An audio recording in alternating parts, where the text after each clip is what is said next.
తమ్మినేని సీతారాం చేసినటువంటి అక్రమాలు, అరాచకాలు ఒక్కొక్కటిగా బయటకు వస్తున్నాయి. నిజంగా వైసీపీ హయాంలో ఇతను చేసినటువంటి దారుణాలు ఏవైతే ఉన్నాయో అవన్నీ కూడా ఒక్కొక్కటిగా బయటికి రావడం ఇప్పుడు అందరినీ విస్మయానికి గురిచేస్తుంది. నిండు సభలో ఒక స్పీకర్‌గా ఉండాల్సిన వ్యక్తికి ఎంతో పేషెన్సీ అవసరం. గతంలో మనం ఉమ్మడి ఆంధ్రప్రదేశ్ ఉన్నప్పుడు కావచ్చు, తెలంగాణ, ఆంధ్రప్రదేశ్ విడిపోయిన తర్వాత కావచ్చు, చాలామంది స్పీకర్లు శాసనసభకి, అసెంబ్లీకి స్పీకర్గా పనిచేస్తారు, డిప్యూటీ స్పీకర్లుగా ఉంటారు. సో ఇలాంటి నేపథ్యంలో వైసీపీ టెన్యూర్లో 2019 నుంచి 24 మధ్య ఏదైతే ఆయన తమ్మినేని సీతారాం స్పీకర్గా ఉన్న పీరియడ్లో ఎంత దారుణంగా బిహేవ్ చేసేవారో మనకి తెలియంది కాదు. ఎందుకంటే సోషల్ మీడియాలో ఎప్పుడైతే తమ్మినేని సీతారాం గురించి ఇలా ఎలిగేషన్స్ వచ్చాయో, ఇవి ఎలిగేషన్స్ కాదు, ఆరోపణలు, నిజమైన ఆరోపణలే. సో పోలీసులే తేల్చారు.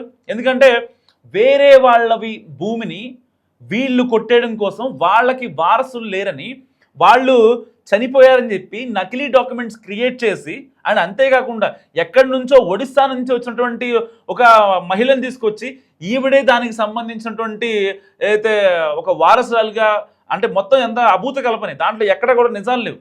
సో వాళ్ళని క్రియేట్ చేసి వాళ్ళని అక్కడ పెట్టి, అండ్ వాళ్ళ దగ్గర నుంచి వీళ్ళు గిఫ్ట్ డీడ్ కింద, అంటే కొన్నట్టుగా లేకపోతే గిఫ్ట్ డీడ్ సంథింగ్ తెలియదు కానీ, సో ఆ ప్యాటర్న్లో వీళ్ళు ఆ భూమిని కాజేయడం జరిగింది.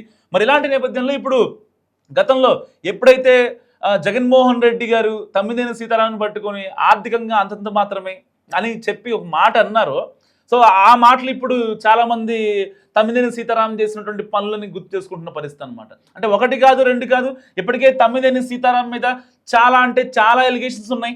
సో చాలామంది భూములు లాక్కున్నారని, కానిస్టేబుళ్ళ భూములు, ఏదైతే వాళ్ళ ఇల్లులు కావచ్చు, ఎవరైతే ఒంటరిగా ఉంటారో వాళ్ళ భూముల్ని అన్యాయంగా, అక్రమంగా వాళ్ళని బెదిరించి లాక్కున్నారనే ఆరోపణలు మొదటి నుంచి వినపడుతున్న సందర్భంలో ఇప్పుడు ఏం జరుగుతుందనేది ఒక రకమైన చర్చనీయాంశంగా మారింది. కేవలం పోలీసుల కాలయాపన వల్లే, ఎప్పుడైతే పోలీసులు ప్రెస్ను పెట్టారో, దాని గురించి ఎలిగేషన్ చాలా గట్టిగా వెళ్ళాయో, అప్పటికే వీళ్ళు తమ్మినేని సీతారాం అండ్ ఫ్యామిలీ మొత్తం చాలా పెద్ద ఎత్తున అలర్ట్ అయ్యారు.